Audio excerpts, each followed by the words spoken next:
नमस्कार, मैं हूं प्रदीप और आप देख रहे हैं थिंक 360। गुजरात के चुनाव परिणामों ने चौंका दिया है। प्रदेश के मुख्यमंत्री अशोक गहलोत, जो वहां पर्यवेक्षक के तौर पर तैनात थे, उन्होंने पहले ही कहा था कि चुनाव नतीजे चौंकाएंगे, लेकिन कांग्रेस को इतना चौंकाएंगे यह किसी ने सोचा नहीं था।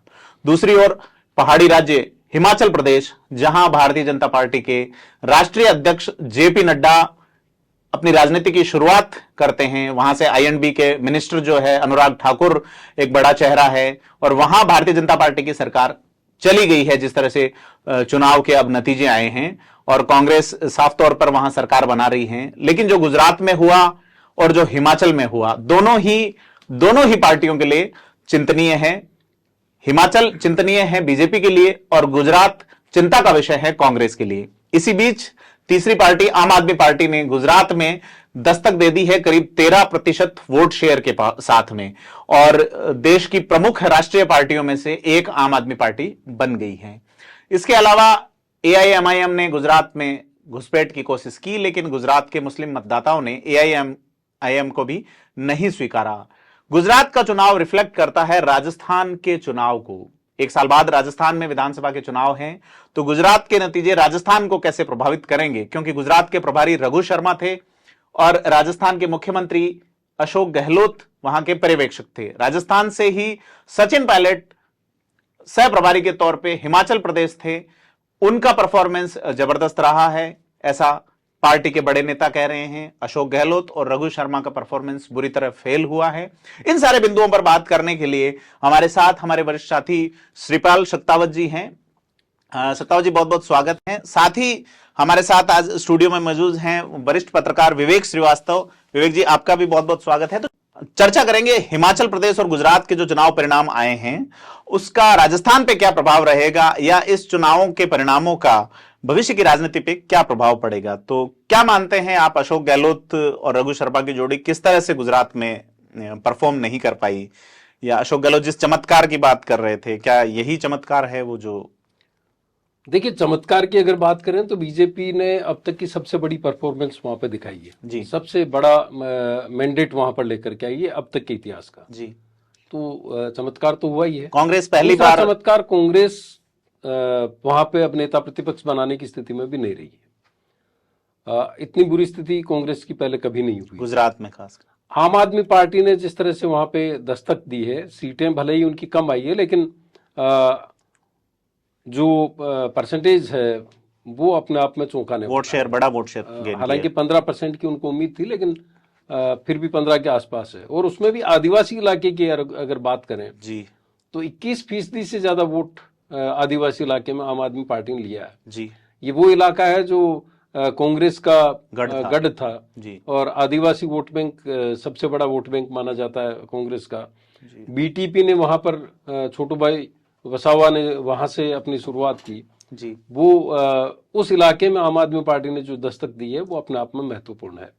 लेकिन जो बात आप कर रहे थे हमारे मुख्यमंत्री अशोक गहलोत साहब की, वहां पर अगर परफॉर्मेंस की बात करें तो वो परफॉर्म पहले भी करते ज्यादा नजर नहीं आ रहे थे। हालांकि उनको उम्मीद थी कि इतने लंबे टाइम की जो बीजेपी की सरकार रही है वहां पर, उसका सत्ता विरोधी जो वोट होगा वो उनको मिलेगा जी। लेकिन वो कितने गंभीर थे उसका अंदाज आप इस पे लगा सकते हैं कि चुनाव होता है, चुनाव से 2 दिन पहले वो पाली में एक चैनल को बुलाते हैं और वहां पर वो सचिन पायलट पर आक्रमण करते हैं, यानी कांग्रेस की स्थिति को और ज्यादा खराब कर देते हैं जी।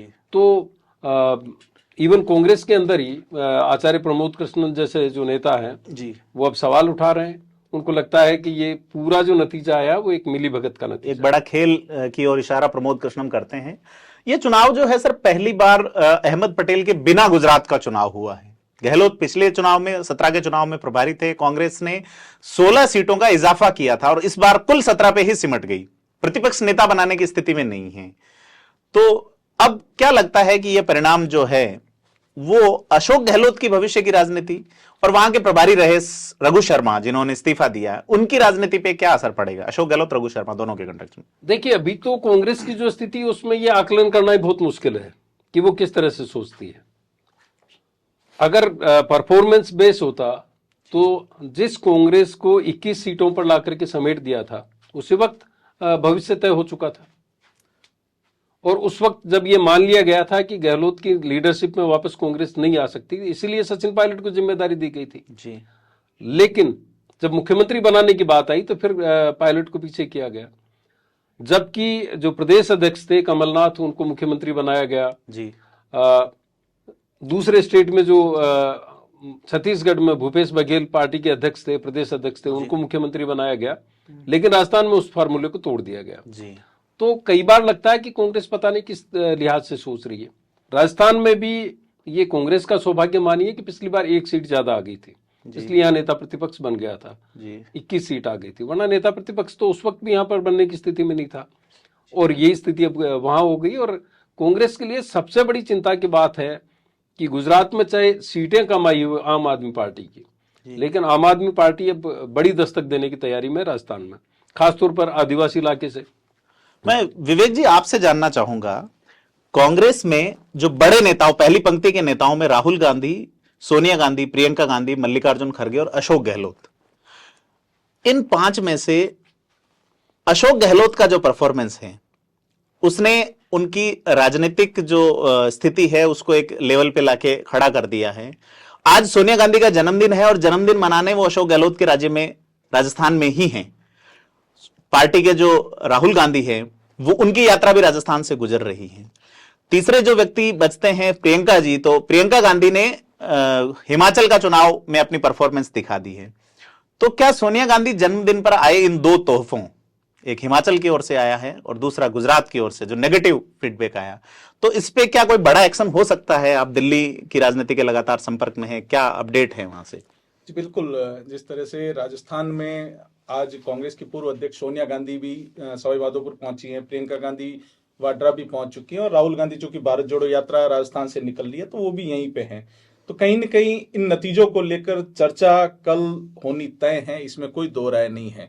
जहां तक परिणामों की बात करें तो बड़ा ही अप्रत्याशित परिणाम है, जैसा कि श्रीपाल सर ने बताया कि गुजरात में ऐसा पहली बार हो रहा है कि आप नेता प्रतिपक्ष बनाने लायक भी नहीं रहे जी। इससे पहले कि आप जितने चुनाव देख लो, बुरी सी बुरी परिस्थिति में एक सम्मानजनक सीटें कांग्रेस हमेशा लाती रही है, लेकिन अब जो स्थिति हुई है उसमें एक बड़ी बात इन्होंने बोली है सर ने कि आम आदमी पार्टी ने दस्तक दी है। तो कांग्रेस के लिए जितना खतरा भाजपा है उससे कहीं ज्यादा खतरा आम आदमी पार्टी हो गई है, क्योंकि दिल्ली में आप देखिए जिस तरीके से आपने दस्तक दी और उसके बाद कांग्रेस वहां से साफ हो गई। गुजरात में जैसे आम आदमी पार्टी 5 सीटें ला रही है, कांग्रेस 17 पे है, दोनों मिलकर प्रतिपक्ष नेता बनाने जैसी स्थिति में आ नहीं सकते, क्योंकि कांग्रेस लगातार ये आरोप लगा रही है कि आम आदमी पार्टी जो है वो बीजेपी की बी टीम है, और निश्चित तौर पर आम आदमी की पार्टी का जो झाड़ू है वो बीजेपी की ओर नहीं चल के कांग्रेस पे ही चल गया, सत्तासीन पार्टी की ओर नहीं चल के जो प्रतिपक्ष था उसी को साफ कर गया। तो अब आप देखिए कि राजस्थान के अंदर आने वाला जो चुनाव है उसमें इन पार्टियों का क्या रहेगा। जैसे बीटीपी वहां साफ हो गई, वहां एएमआईएम का जादू नहीं चल पाया, मुसलमानों पे प्रभाव नहीं छोड़ पाया। राजस्थान में 9% मुसलमान हैं। अब एआईएमआईएम की एंट्री, जिसमें आप यहां पे साफ कर चुके हैं राजस्थान में आकर के एएमआईएम के मुखिया असदुद्दीन ओवैसी की मैं बड़ी शिद्दत से राजस्थान का चुनाव लड़ूंगा, तो कांग्रेस के हाथ से राजस्थान का मुस्लिम भी जी विचार करेगा कि वो किस में जाए। Aam Aadmi Party as a national party लड़ेगी, तो क्या आप इसको एग्जिट पोल के तौर पे देखते हैं? 1 साल पहले देखिए सर, आम आदमी पार्टी की जो चुनाव लड़ने की रणनीति है आप उसको देखिए, वो हमेशा जो जनता में गुस्सा होता है उसको भुनाती है जी। उसके पहले चुनाव को देखिए, एक भ्रष्टाचार के खिलाफ एक आंदोलन खड़ा किया और शीला दीक्षित सरकार को ऐसा बताया गया कि एक बहुत ही करप्ट गवर्नमेंट है, यूपीए गवर्नमेंट बहुत करप्ट है, और जो लोगों में गुस्सा था उसको अरविंद केजरीवाल गेन करना जानते हैं जी। तो राजस्थान में भी जो अभी एंटी इनकम्बेंसी कहे या नेताओं के प्रति जो जनता में नाराजगी है, सरकार के प्रति जो जनता में नाराजगी है, अभी भाजपा उसको गेन नहीं कर पा रही है। और इस मामले में अरविंद केजरीवाल बहुत माहिर माने जाते हैं और अपने आप को हमेशा वो कट्टर ईमानदार, ये एक शब्द नया इजाद किया, ईमानदार तो हमने सुना था कट्टर ईमानदार, तो एक कट्टर ईमानदार। और ये एक बड़ी बात है कि उनके अभी मनीष सिसोदिया पे जांच चल रही है, हालांकि वो अभी बताया जा रहा है कि उसमें दोषी नहीं पाए गए। सत्येंद्र जैन जेल में है एक मंत्री, लेकिन उसके बावजूद उन्होंने अपनी छवि जो है कट्टर ईमानदार वाली बरकरार रखी है और कहीं ना कहीं वो जनता को हिट करती है। दूसरा, वो मूलभूत सुविधाओं पे बात कर रहे हैं, चाहे वो लाइट हो, पानी हो, शिक्षा हो, स्वास्थ्य हो, जो हर आम आदमी को कनेक्ट करता है। जी बिल्कुल सही बात। एक मैं जानना चाह रहा हूँ, राजस्थान के जो पहले मंत्री थे, गुजरात में प्रभारी, उन्होंने इस्तीफा दिया है रघु शर्मा ने, नैतिक जिम्मेदारी लेते हुए। तो क्या रघु शर्मा अपने जो मुख्यमंत्री हैं अशोक गहलोत, उनको बचाने के इसमें है कि कार्रवाई मुझ तक ही सिमट के रह जाए? ऐसा अक्सर राजनीति में होता है कि बड़े नेता को बचाने की, या इसको आप कैसे एलोबरेट करेंगे कि पॉलिटिकल एंगल इसका क्या होता है? देखिए, रघु शर्मा, इस पूरे प्रकरण को आप देखिए, रघु शर्मा को गुजरात प्रभारी लगवाया किसने? शुरुआत वहां से होती है कहानी की। गुजरात प्रभारी लगवाने में भी मुख्यमंत्री अशोक गहलोत थे जी।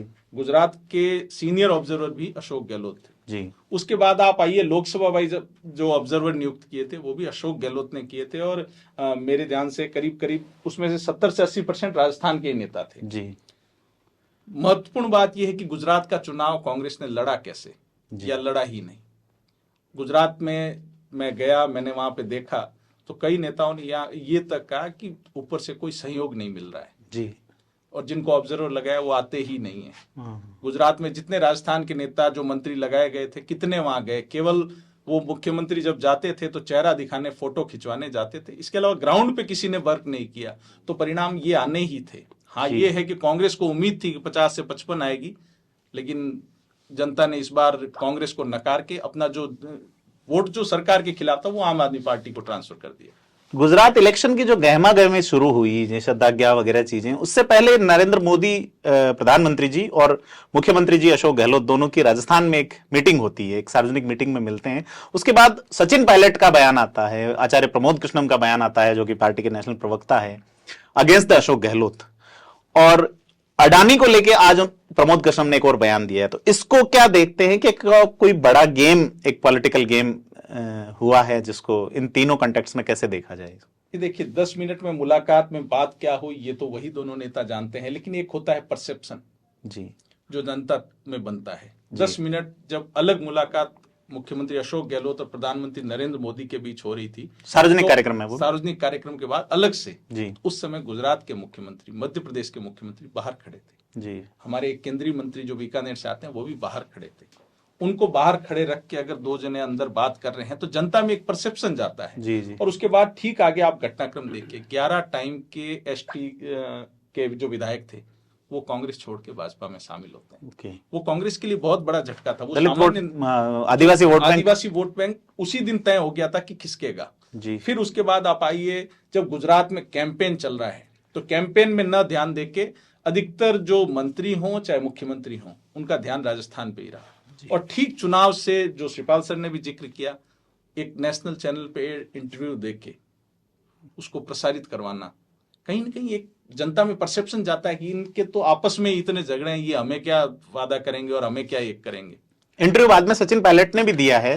प्रदीप जी, मैं एक बात विवेक जी की जोड़ना चाहूंगा। शंकर सिंह वाघेला का एक इंटरव्यू मैंने पढ़ा था जी। वाघेला ने कहा था कि प्रधानमंत्री मोदी परसेप्शन बनाने में बहुत ही ध्यान रखते हैं इस बात का, और हो सकता है कि अनायास बैठक हुई हो, एक प्रधानमंत्री आता है, मुख्यमंत्री के लिए उनको इग्नोर करना मुश्किल होता है, लेकिन जो वाघेला ने कहा था, प्रधानमंत्री ये साबित करने में कामयाब रहे कि एक तरह से परसेप्शन देने में वो कामयाब रहे कि सारा गेम जो है वो उनकी इच्छा के मुताबिक बन रहा है। दूसरी बात यह है कि जब रघु शर्मा को यहाँ से प्रभारी बनाया गया, उसके बाद में उनकी जो वर्किंग थी उसको लेकर के वहां पे गुस्सा था। इस दौरान स्टेट बीजेपी के कुछ नेताओं ने वहां के बीजेपी के नेताओं से बात की, कोशिश की कि क्या रघु शर्मा से रिलेटेड उनको कोई केसेस चाहिए। यहां तक कि अजमेर ब्लैकमेल कांड की फाइलों को खंगाला गया और ये भी वहां पर एक मैसेज था कि चाहे तो उसके बहाने से इनको घेरा जा सकता है। आपको मैं बता दूं कि अजमेर ब्लैकमेल कांड जो है वो राजस्थान में करीब 30 साल पहले सामने आया था, और उसमें यूथ कांग्रेस के कुछ लोग शामिल थे। आपने कवर किया था शायद उसको, और उसमें रघु शर्मा उस समय यूथ कांग्रेस के प्रभारी थे और यूथ कांग्रेस के अध्यक्ष थे, और एनएसयूआई और यूथ कांग्रेस के नेता उसमें पकड़े गए। इनके ऊपर सवाल अक्सर उठते रहे। हाँ, 4 साल पहले मैं पढ़ रहा था, कालीचरण सराफ ने भी आरोप लगाया था कि रघु शर्मा का उसमें इन्वॉल्वमेंट था, हालांकि लीगली कहीं सामने आया नहीं, लेकिन एफआईआर में एक में जिक्र था इस बात का, और उसी को लेकर के उठाते रहे। तो ये मुद्दा भी वहां पर गरमाने की पूरी संभावना बताई जा रही थी, लेकिन वहां की स्टेट बीजेपी ने इसमें कोई इंटरेस्ट नहीं लिया। इसका मतलब वहां की बीजेपी को लग रहा था कि कांग्रेस के जो लीडर्स यहाँ पर काम कर रहे हैं वो उनको कहीं न कहीं उनका जो वर्किंग है उससे उनके ऊपर फायदा होगा। और ऐसे में आपका जो उभार है उसने कांग्रेस की सारी संभावनाओं को वहां पर खत्म कर दिया जी। एक बात और मैं प्रदीप सर इसमें ऐड करना चाहूंगा कि गुजरात में ये जो चुनाव हुए, आप चुनाव से कुछ महीने पहले जाइए, 7 या 8 महीने 9 महीने, गुजरात में एकाएक मुख्यमंत्री समेत पूरी कैबिनेट बदल दी जाती है। जी, एंटी इनकम्बेंसी खत्म कर दी। छोटा घटनाक्रम नहीं था। जी जी। फिर उसके बाद इतनी सारी सीनियर लीडर्स की टिकट काट दी जाती है। जी। तो एक हवा खड़ा हुआ कि ये हरा देंगे, ये हो जाएगा।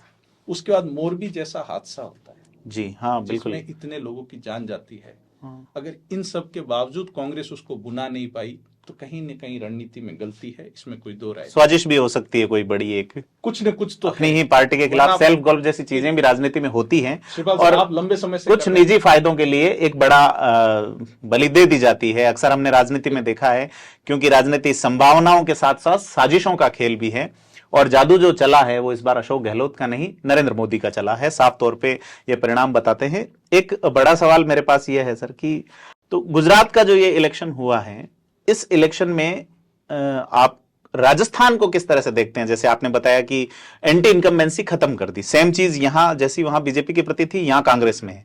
तो कांग्रेस क्या हिम्मत दिखाएगी मुख्यमंत्री और पूरा सेटअप बदलने की?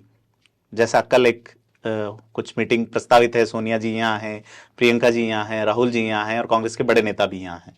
जी देखिए, इसमें एक जो फर्क है, भाजपा फैसले लेने में यकीन करती है जी, और कांग्रेस फैसला टालने में यकीन करती है। अच्छा, जैसा कि आप देखिए, संगठन महासचिव वेणुगोपाल ने खुद मीडिया के सामने आके कहा था, ओनली 2 डेज में डिसाइड हो जाएगा। वो 2 डेज आज 2 मंथ से ज्यादा हो गए, लेकिन उसका अता पता नहीं जी। रही बात फैसले, यहाँ तक कि आपका प्रभारी जो महामंत्री है, प्रभारी है स्टेट का, वो रेजिग्नेशन दे जाता है, उसके बाद में भी कोई एक्शन नहीं होता है। और आज दिन तक, आज की ही घटनाक्रम देखिए ना, जिन्होंने बगावत की वो आज साथ चल रहे थे जी। राहुल गांधी के साथ शांति धारीवाल चल रहे थे। तो आफ्टर ऑल कार्यकर्ताओं में मैसेज क्या गया जी। तो कांग्रेस में सबसे बड़ी दिक्कत यही है, फैसला टालना ही सबसे बड़ा फैसला है, हल ना होना ही हल है। और भाजपा फैसले लेने में यकीन करती है। जैसे श्रीपाल सर अभी थोड़ी देर पहले हम बैठे थे तो बात कर रहे थे, तो बोल रहे थे कि राजस्थान में तुझे क्या लगता है कब से तैयारी शुरू होगी? उनके सर अभी तो कुछ दिन बाद होगी। लेकिन नहीं, तो कल से देखा, कल से ही वो तैयारी शुरू कर। देखिए, प्रधानमंत्री आज पार्टी दफ्तर जाएंगे, जो संभावना है, वहां पर कार्यकर्ताओं को संबोधित करेंगे, धन्यवाद देंगे, और आप अगले दिन से देखेंगे कि जो लोग गुजरात में काम कर रहे थे वो राजस्थान में आ जाएंगे। और मेरे पास जो सूचना है उसके मुताबिक 72 बड़े नेताओं को राजस्थान में डेप्यूट किया जा रहा है, और हर एक को 3-3 कॉन्स्टिट्यूएंसी यहाँ पर दी जाएगी जी। 200 कॉन्स्टिट्यूएंसी की जिम्मेदारी 72 के पास होगी, यानी कुछ यहाँ पर बैठ करके उनको मॉनिटर करेंगे, और हर 3 सीट पर एक बड़ा अधिकारी या मंत्री वो यहाँ पर होगा। तो पूरे चुनाव की तैयारी उनकी उस तरह से होगी, क्योंकि अब पूरी तरह से फोकस राजस्थान पर होगा, मध्य प्रदेश पे होगा, छत्तीसगढ़ पे होगा जी। और चूंकि राजस्थान को लेकर के कई तरह की लीडरशिप को लेकर के ये आ रहा है कि किसको लीडर बनाया जाए, तो यहाँ पर जीतना उनकी पहली प्राथमिकता होगी। अलग तरीके से वो रणनीति बनाएंगे। एक चुनौती कांग्रेस के लिए अगर सरकार की बात करें तो एक चुनौती तो आदिवासी अंचल से आएगी, आम आदमी पार्टी की तरफ से। दूसरी चुनौती उसी पार्टी की तरफ से पंजाब से सटे हुए इलाकों से आएगी जी, आदिवासी इलाके से और पंजाब से सटे हुए इलाकों से। तो ये जो वोट बैंक, जो कांग्रेस का कोर वोट बैंक है, वो आप ये मान के चलिए कि आम आदमी पार्टी उसके ऊपर पूरा फोकस करेगी। और आपके काम करने का तरीका जो है, आम आदमी पार्टी का काम करने का तरीका, वो बीजेपी से कहीं अलग नहीं है। वो सोशल मीडिया पे अपने आप को परफॉर्म करते हैं, नेटवर्किंग उनकी अच्छी होती है मुद्दों पे, और वो पहले से तय करके चलते हैं कि यहाँ पे किस तरह के कैंडिडेट को उतारा जाना है जी, उस पर काम करना शुरू करते हैं। आप नतीजों पे मत जाइए कि कितने एमएलए जीते हैं वहां पर, उनका जो चुनाव में परसेंटेज ऑफ पोल है, उनका वोट है, वो नेशनल पार्टी का दर्जा दिला गया, जो बहुत बड़ी बात है।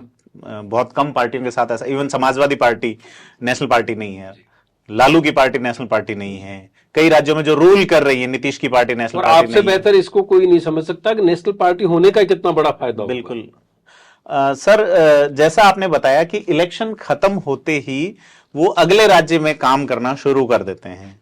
हम विवेक जी आपसे बात कर रहे थे, आपने बताया कि यूपी के इलेक्शन कांग्रेस बुरी तरह हारी, लेकिन कांग्रेस ने एक सबक लिया और यूपी की जो टीम थी वो सीधी की सीधी प्रियंका गांधी के नेतृत्व में हिमाचल पहुंच जाती है। तो कैसे गेम बदल गया हिमाचल का कि राष्ट्रीय अध्यक्ष जहां से आते हैं, जो पूर्व युवा मोर्चा के अध्यक्ष जहां से आते हैं, आईएनबी के बहुत ही मजबूत मिनिस्टर हैं जो अनुराग ठाकुर, जेपी नड्डा जैसे लोगों के, वहां बीजेपी सरकार गंवा बैठी। क्या हुआ हिमाचल में ऐसा? देखिए, उत्तर प्रदेश चुनाव जैसे ही खत्म हुआ वहां कांग्रेस को करारी हार मिली, इसमें कोई दो राय नहीं। लेकिन प्रियंका गांधी उसके बाद घर नहीं बैठी। उसके बाद उन्होंने अपनी जो सोशल मीडिया की और जो सर्वे की टीम थी वो हिमाचल प्रदेश डेप्यूट कर दी। साथ ही उनके लगातार शिमला के दौरे बढ़ गए। हम लोगों को लगता था कि वो शायद घूमने जाती हैं, और अधिकतर लोगों को यही लगता था कि 4 दिन घूमने जा रहे हैं हिमाचल में, लेकिन ऐसा नहीं था। वो वहां पे हिमाचल चुनाव की तैयारियों में लगी थी। उसके साथ ही जब प्रभारी नियुक्ति की बात आई तो उन्होंने अपने विश्वसनीय राजीव शुक्ला को लगवाया, ताकि जो भी चुनाव की तैयारियां होंगी उसमें उनका दखल हो। साथ ही जब स्क्रीनिंग कमेटी बनती है तो स्क्रीनिंग कमेटी में भी वो अपने जो सहयोगी हैं धीरज गुज्जर जो एआईसी सेक्रेटरी हैं उनको उसमें मेंबर बनाती हैं, ताकि जो उम्मीदवार चयन हो उसमें एक ध्यान रखा जाए। साथ ही एक बड़ी बात ये पहली बार हुई सर कि एआईसीसी के 12 सेक्रेटरी लेवल के लोगों को 12 जिलों में डेप्यूट किया गया। अच्छा। और 2 महीने तक उन्होंने वहीं पे कंटिन्यू प्रवास किया 12 लोगों ने। साथ ही उन 12 लोगों की रिपोर्टिंग प्रियंका गांधी के जो सहयोगी हैं संदीप सिंह, उनको 2 महीने शिमला रख के कंटिन्यू एक एक चीज को वॉच किया गया। साथ ही जब आप देखिए, जब चुनाव प्रचार शुरू हुआ, जब चुनाव की घोषणा हुई तो चुनाव प्रचार शुरू हुआ तो इधर से प्रधानमंत्री नरेंद्र मोदी, भाजपा अध्यक्ष जेपी नड्डा हो, चाहे उत्तराखंड के सीएम हो, यूपी के सीएम हो, एक बड़ी टीम वहां प्रचार में लगी थी। लेकिन प्रियंका गांधी अकेले और अपने जो ऑब्जर्वर थे, सीनियर ऑब्जर्वर छत्तीसगढ़ के मुख्यमंत्री भूपेश बघेल और सचिन पायलट, इनको ये कहा कि आप लोग कंटिन्यू प्रवास कीजिए और जितना हो सके उन्हीं इलाकों में रहिए। तो आप देखेंगे सचिन पायलट कंटिन्यू 12 दिन तक वहीं रह के प्रचार करते हैं।